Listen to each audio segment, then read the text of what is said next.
Assalamualaikum warahmatullahi wabarakatuh. Alhamdulillahirabbil alamin wassalatu wassalamu ala asrofil anbiya'i wal mursalin wa ala alihi wa ashabihi ajma'in. Amma ba'du. Qala Allah ta'ala fil Qur'anil azim. A'udzu billahi minasyaitonir rajim. Inna hadzal Qur'ana yahdi lillati hiya aqwam. Shadaqallahul azim. Yang kami hormati Bapak Ustadz Yusuf Mansur, yang sudah kita kenal bersama, Bapak Ustadz Syabuddin Abdul Muiz Al-Hafidh. Beliau adalah ketua dan pimpinan pesantren Hafizul Quran dan pembina dari UKM Al-Quran UNS. Yang saya hormati Ibu Dr. Angga Hajah Sri Lestari dari LPTI Surakarta, sudah hadir di tengah-tengah kita. Pak Irfan sebagai Ketua atau Koordinator Jajaran Riset Agama Islam di UNS. Yang kami hormati para dekan, ini hadir Prof. Supanto dan beberapa yang lain, pimpinan universitas, pimpinan fakultas, dan teman kita Ketua UKM Ilmu Quran di UNS, Saudara Rendra Hadi, tadi sudah menyampaikan sambutannya. Selamat datang kepada kita semua. Dan hari ini sudah hadir sohib saya dari jauh sekali dari Universitas Mataram. Ini Bapak Dr. Andes Ilyas Salman, MSc ya. Pak Ilyas ini adalah mahasiswa yang pertama dulu menjadi takmir Masjid Nurul Huda pada tahun 78 ya. Sekarang jadi dosen di Universitas Mataram ya. Selamat datang Pak Ilyas di sini. Saudara-saudara mahasiswa yang saya banggakan, khususnya dari perwakilan 29 perguruan tinggi seluruh Indonesia yang sudah hadir di UNS. Selamat datang di Solo, di UNS, di Masjid Nurul Huda UNS. Kiranya kurang lengkap kalau tidak saya absen satu persatu supaya membanggakan kita bersama. Ternyata luar biasa, 29 perguruan tinggi ini ada 17 PTN dan 12 PTS di Indonesia dari Sabang sampai Merauke. Kita berikan aplaus untuk kita bersama. Yang pertama adalah perwakilan dari Universitas Islam Indonesia Yogyakarta, ya, Universitas Gadjah Mada Yogyakarta, Politeknik Kesehatan Negeri Surakarta, Universitas Muhammadiyah Jawa Timur di Ponorogo, Institut Teknologi Nasional Malang, Universitas Diponegoro Semarang, Universitas Muhammadiyah Yogyakarta, Universitas Muhammadiyah Surakarta, Universitas Indonesia, Universitas Brawijaya Malang, Universitas Maliko Saleh Aceh, jadi saya sebut dari Sabang sampai Merauke, Universitas Maliko Saleh ya tadi, Universitas Negeri Yogyakarta UNJ, Universitas 11 Maret ya, Universitas Sudirman Purwokerto, Stikes Mitra Wisada Surakarta, Politeknik Negeri Samarinda, Universitas UMHT, Universitas MH Tamrin Jakarta, MH Tamrin Universitas MH Tamrin Jakarta, Amikom Yogyakarta, Politeknik Negeri Perkapalan, Universitas Hasanuddin Makassar, Unikama Malang, Universitas Negeri Malang, Universitas Negeri Jember, Universitas Pendidikan Indonesia Bandung,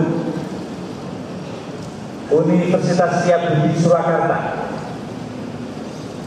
Universitas Islam Negeri Wali Songo Semarang, Institut Agama Islam Negeri Salatiga, Universitas Slamet Riyadi Surakarta, dan paling jauh adalah Universitas Musamus Merauke. Ya.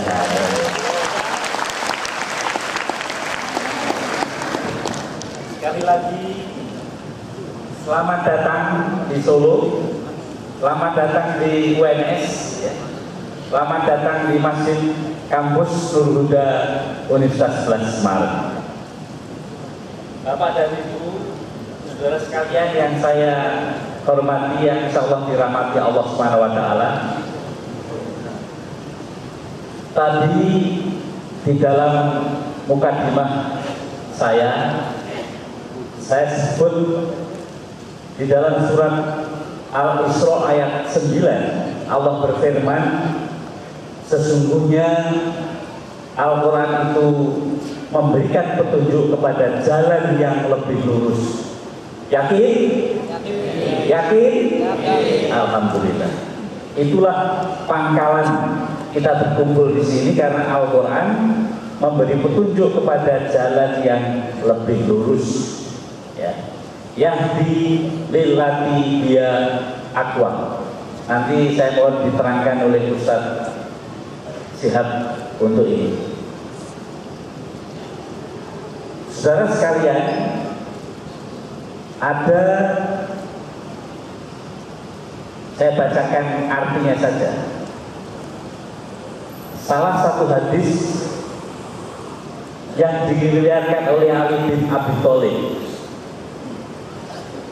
Rasulullah bersabda, ini luar biasa, menjadi motivasi kita bersama untuk kebaikan bersama.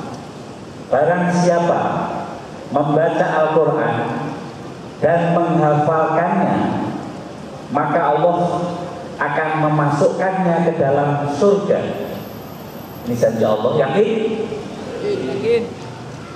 Serta akan memberi syafaat kepada 10 keluarganya yang seharusnya mereka itu masuk neraka.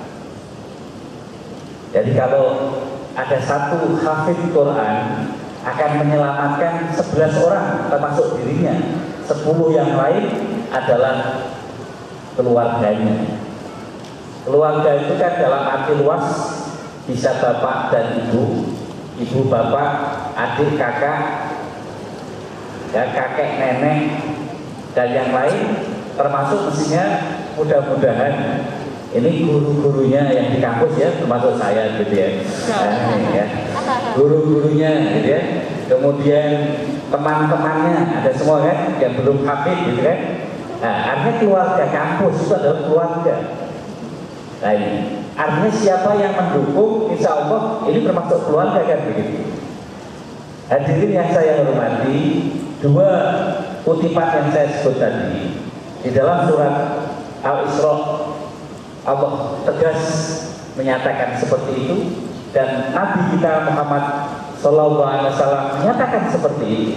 Maka harapan kita ke depan, ya, dengan hadirnya semakin lama semakin banyak jumlah hafid Al-Quran di Indonesia, maka insya Allah masa depan hidup setelah hidup di dunia ini akan terjamin lebih baik. Allahumma amin.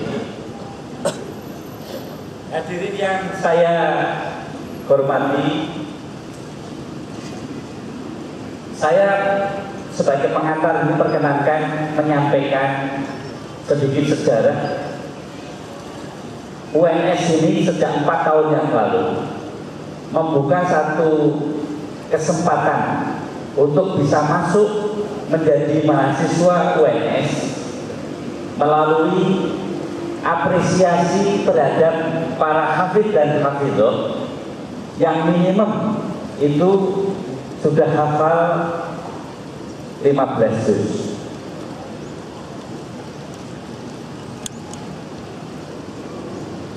Mengapa? Waktu itu saya adalah rektor baru tahun 2011. April saya dilantik dan pada bulan Juni pada saat penerimaan mahasiswa baru langsung saya mempunyai kebijakan ini. Sebelumnya saya sudah konsul kepada Pak Menteri, waktu itu adalah Bapak Profesor Muhammad Nuh. Dan untuk Anda ketahui, Pak Muhammad Nuh itu sekarang adalah Ketua Dewan Penyantun Universitas 11 Maret. Ya. Saudara sekalian, saya berpandangan waktu itu adalah anak-anak atau remaja, teenagers, usia-usia belasan tahun sudah bisa hafal paling tidak 15 juz atau bahkan 30 juz. Saya punya pandangan dan asumsi bahwa mereka ini adalah orang-orang yang pandai dan cerdas. Karena itu maka pantas untuk diapresiasi, pantas diberikan penghargaan untuk bisa diterima masuk di perguruan tinggi dengan pengakuan khusus. Ya, saya mengasosiasikan banyak mereka-mereka yaitu dengan prestasi yang disebut prestasi olimpiade keilmuan di tingkat internasional dan nasional, itu diberikan penghargaan. Kalau itu saja diberikan, saya berpandangan yang hafid Al-Quran harus bisa juga diberikan penghargaan. Jadi, maka kemudian yang hafal minimum 15 sampai menjelang 30 kami berikan apresiasi sama dengan seseorang yang mendapat prestasi olimpiade nasional. Yang 30 juz kita berikan apresiasi sama dengan mendapatkan atau sebagai pemenang olimpiade internasional. Itu artinya lalu bahwa bobot masuknya terbantu karena hafid itu tadi. Mereka mendapat tambahan nilai untuk itu yang sebenarnya bukan jalur khusus, tetapi asal bisa menunjukkan dan kemudian nanti siap dites kembali, ya kan, untuk mengecek harus begitu. Termasuk Ustadz Sihab ini adalah salah satu yang ngecek, oh betul ini sah adanya, lulus masuk seperti ini.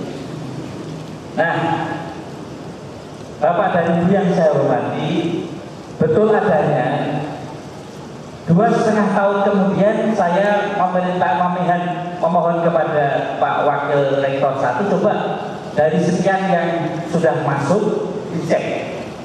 Ternyata rata-rata mereka yang hafid yang sudah menjadi mahasiswa UNS itu nilainya itu 3,21, luar biasa. Tepuk tangan untuk mereka. Bahkan ada di antara mereka yang nilainya itu 3,71. Kumlot. Ya. Asumsi saya tadi betul terjawab bahwa mereka yang hafid Al-Quran ini adalah orang-orang yang cerdas dan pandai. Untuk saya informasikan, posisi sekarang di UNS yang diterima melalui jalur itu jumlahnya sudah 63 orang mahasiswa. 63 orang ini yang 30 juz adalah berjumlah 37 orang. Ya. Jadi di kampus ini sudah ada hafid 37 orang mahasiswa dan mahasiswi. Bahkan dari 37 itu sudah ada 2 yang sudah sarjana, yaitu sarjana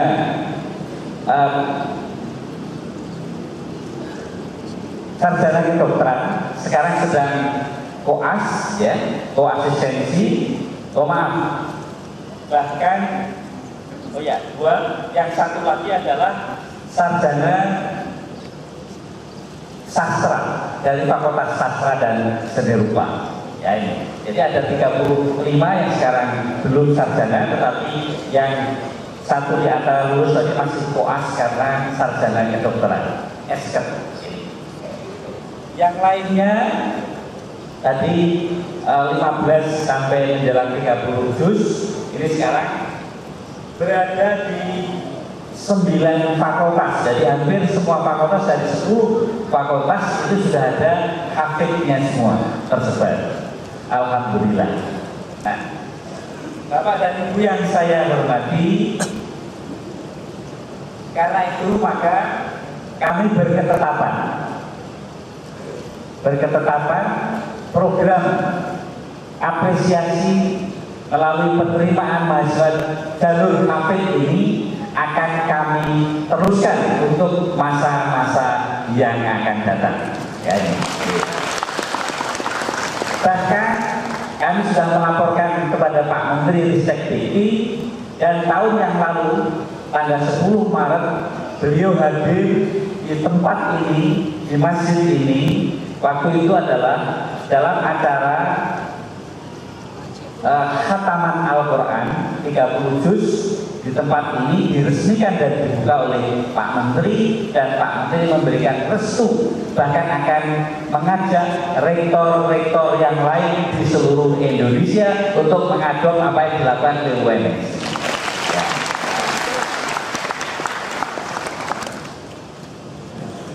Bapak dan Ibu yang saya hormati, saudara sekalian yang saya banggakan, ada pertimbangan ideologis sederhana. Ya, ini saya sampaikan bahwa kita sebenarnya kampus ini salah satu tugasnya yaitu membentuk, membina pribadi-pribadi yang nanti akan menjadi alumni universitas sebagai pribadi yang saleh dan solihah. Itu yang pertama. Karena itu maka lingkungan sosial dari individu di mana itu berada juga harus saleh. Universitas ini harus dibikin menjadi lingkungan yang saleh, ya, yang memberi kesempatan kepada siapa yang menjadi pribadi atau individu yang saleh supaya terbentuk. Sebab dalam proses orang menjadi saleh itu gangguannya banyak. Karena itu maka lingkungan kampus harus menjadi lingkungan yang soleh. Karena itu maka ada konsep namanya kesalehan sosial. Kesalehan individu itu tidak terwujud apabila tidak didukung oleh kesalehan sosial. Harusnya kesalehan sosial itu adalah dari unsur pimpinannya juga demikian, dosennya demikian, mahasiswa yang lain demikian, lingkungan fisik mendukung untuk ini semua, termasuk ada masjid yang juga untuk siap untuk hal-hal membina dan memberi kesempatan kepada mereka yang menuju sebagai individu yang saleh. Nanti kalau yang bersangkutan menjadi alumni bertebaran di masyarakat, insya Allah juga akan menjadi tetap sebagai alumni, insinyur, profesional dan sebagainya, dokter sebagainya yang saleh. Bapak dan Ibu yang saya hormati, kalau individu dari kampus saleh, di masyarakat saleh, insya Allah menyebar, akhirnya apa? Bangsa ini juga akan lebih baik, bangsa ini akan menjadi baldatun thayyibatun wa rabbun ghafur. Allahumma amin. Baik. Bapak dan Ibu yang saya hormati, saudara sekalian yang saya banggakan. Lalu yang keempat, kalau hanya begini saja tidak cukup, maka 2 tahun yang lalu kami berketetapan di UNS ini sudah ada unit kegiatan mahasiswa yang merupakan kegiatan non kurikuler UKM. Maka kami bertanya kepada teman-teman yang sudah berkumpul tadi, mengapa Anda tidak membuat satu komunitas untuk pembinaan tadi?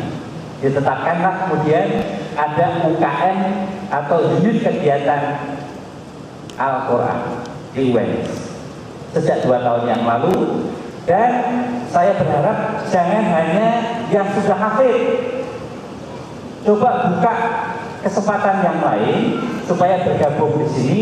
Alhamdulillah sekarang UKM Al-Quran UNS itu anggotanya adalah yang paling besar di antara UKM-UKM di UNS ini.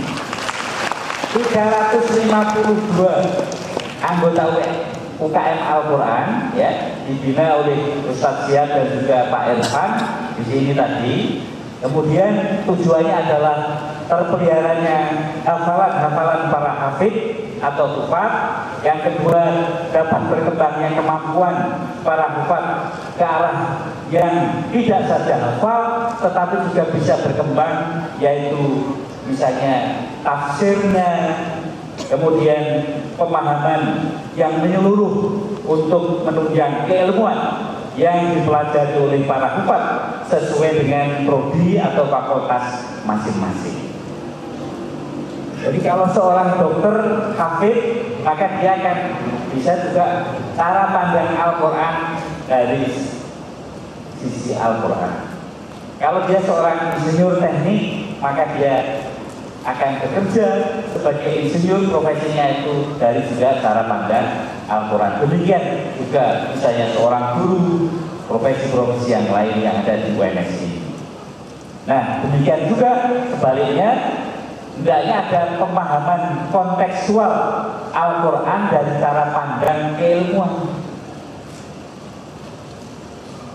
Sekarang banyak sekali orang membaca Al-Quran hanya tekstual, tapi juga kurang dari sisi kontekstual. Al-Quran itu sudah dijamin terus sepanjang masa rahmatan lil alamin. Kalau kita sebagai seorang ilmuwan di kampus, mestinya ilmu kita ini bisa berdialog dengan Al-Quran. Itu yang saya maksudkan sebagai pendekatan Al-Quran cara pandang kontekstual dari ilmu-ilmu yang kita pelajari di kampus.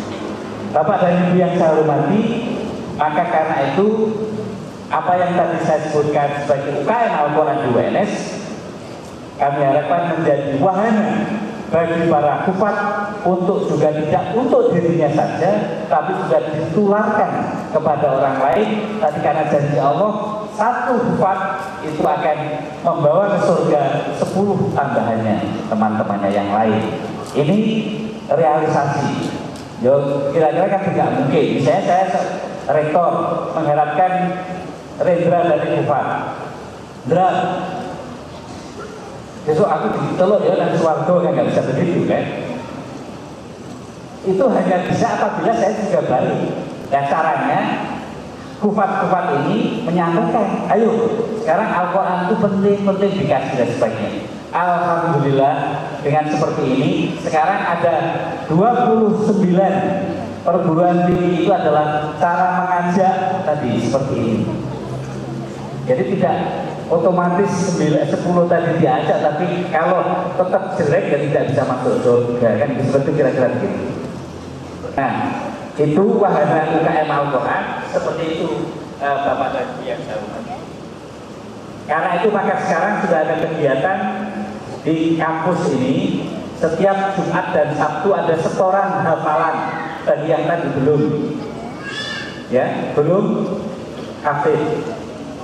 Kemudian ada kegiatan tafsir Al-Quran, ada kegiatan qiraah, ada kegiatan tajwid dan tahsinul Quran, dan ada kegiatan-kegiatan yang terkait dengan Al-Quran, ada seminar dan sebagainya yang terkait dengan Al-Quran.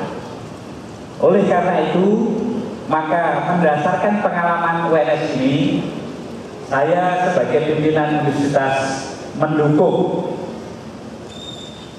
mendukung berdirinya dan kesepakatan hasil konferensi Al-Quran para mahasiswa di UNS 2 hari kemarin, dan hari ini akan dideklarasikan satu forum, namanya adalah Al-Qumi. Al-Qumi singkatan dari Asosiasi Lembaga Al-Quran Mahasiswa Indonesia. Saya ulang ya. Al-Qumi adalah singkatan dari Asosiasi Lembaga Al-Quran Mahasiswa Indonesia yang didirikan pada hari ini di kampus Universitas 11 Maret. Semoga tidak hanya 29 perguruan tinggi, tapi akan berkembang. Sekarang jumlah perguruan tinggi Indonesia ada 4.200. Kalau di seluruh 4.200 PTN-PTS Indonesia akan berdiri seperti ini, insya Allah Indonesia menjadi masyarakatnya adalah masyarakat yang saleh solihah, individunya dan lingkungan Indonesia juga lingkungan yang saleh solihah. Allahumma amin. Bapak dan Ibu yang saya hormati, demikian dari saya. Mohon maaf atas segala kekurangan, dan kami berharap semoga Al-Qumi akan bisa menjadi wahana jaringan di antara para hafid, pecinta dan pengamal Al-Quran, saling berbagi dan belajar Al-Quran, dan kemudian bisa memupuk jiwa kebangsaan, keindonesiaan yang berdasarkan Al-Quran. Ya, demikian insya Allah dengan kekuatan ini semua tadi, Allah memberikan petunjuk dan hidayahnya dan barokah atas usaha kita semua. Allahumma amin. Bila tadwal hidayah. Wassalamualaikum warahmatullahi wabarakatuh. Terima kasih.